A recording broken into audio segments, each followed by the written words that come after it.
So, ladies and gentlemen, I would like to talk about the infamous Jimmy Stewart. Jimmy Stewart was a great actor. He was a phenomenal actor. If any of y'all have ever seen It's a Wonderful Life or Shenandoah, or there's countless other films that you could name that he was in. But Jimmy Stewart was truly an American hero. About the pre-American involvement in World War II, about the time my dad got drafted, which I think was November of 41, Jimmy Stewart tried to join the Army, and they wouldn't accept him because he was too tall and slender. So Jimmy Stewart ate hamburgers and drank milkshakes constantly, and the Army changed their requirements, and he applied again, and he was accepted. Well, Jimmy Stewart was hailed from Pennsylvania, but he was in Hollywood because he was a most famous movie star. So he goes in as a buck private, okay, making, I think it's $21 a month, and his agent was paid 10% of that because Jimmy Stewart was such an honorable man that his contract said that any of his income, 10% of it went to the agent. So even that of his $21 a month as a buck private. So Jimmy Stewart had a pilot's license, and he applied promptly for the Army Air Corps Cadet Program to become a pilot, which he became. He got his wings, and he was commissioned, and then he was training 4-engine pilots on their third leg. The third leg of training is the last training, the partial of training before they're shipped overseas to combat. And Jimmy Stewart pushed and pushed and pushed to get a combat role to go over and fight, but they wouldn't give it to him because he was this infamous movie star. You can't go, Jimmy. And he said, I'm not, forget the Hollywood, forget all that. I'm just a regular American, and I need to go fight like the other guys. So after months of trying, Jimmy finally gets a posting to Europe, and he transfers to England. He's with the 8th Air Force, and he's promoted on merit, ladies and gentlemen, because he didn't want to talk about his career in Hollywood. He wouldn't even discuss it with the guys. He was a soldier and a pilot, and that was it, just like everybody else.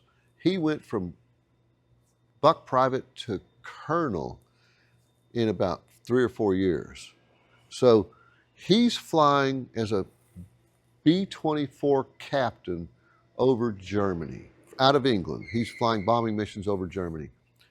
And he flies, I want to say it's 20 missions as a B-24 pilot. And the brass is telling him, because he's been promoted so high and he's so smart and he's so involved in everything, that he's helping plan the missions. And the brass is telling him, you can't fly anymore. You've got too much intel. If you get shot down, they'll get it out of you and it'll hurt us. And he's saying, Jimmy Stewart says, how can I send my men on missions if I won't go? So he compromised with them, and he flew every 4th mission. And they said that it was always the deepest penetrations, the hardest flights that he went on. And if you remember, he has that real slow drawl, the way he talks. And the men, I read his autobiography, and the men talked about how they'd get excited and they'd start screaming on the intercom, fighters coming in at 3 o'clock or whatever. And he would always tell them, check your oxygen and don't scream on the intercom, settle down. And they talked about his slow drawl voice, how it soothed the men of the aircraft. So after the war, Jimmy Stewart stays in the Army Air Corps. Okay. He goes into the reserves.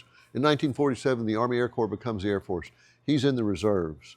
Now, let me just mention, if you watch that movie, It's a Beautiful Life, he made that immediately when he came home from combat. So in 1959, I think it was, they pinned a star on his shoulder. He had been in the reserves for years, and he became a general, a 1-star general. So during Vietnam, when he's my age, or about my age, when he's in his 60s, basically when he should be sitting on the porch swing sipping iced tea, as a general in the reserves, he has 2 weeks that he has to do active duty every year. And so I'm assuming as a general, you can write your own orders and you can probably go to Greenland or Iceland and sip iced tea if you want to. But Jimmy Stewart elected to go to South Vietnam, and he flew bombing missions over North Vietnam when he was in his 60s for his 2-week reserve periods. So that tells you what kind of a gallant gentleman he was and how patriotic. He didn't talk about the war to people much at all, I don't think. And if I remember correctly, his wife had 2 children when he married her, 2 small children that he raised as his own.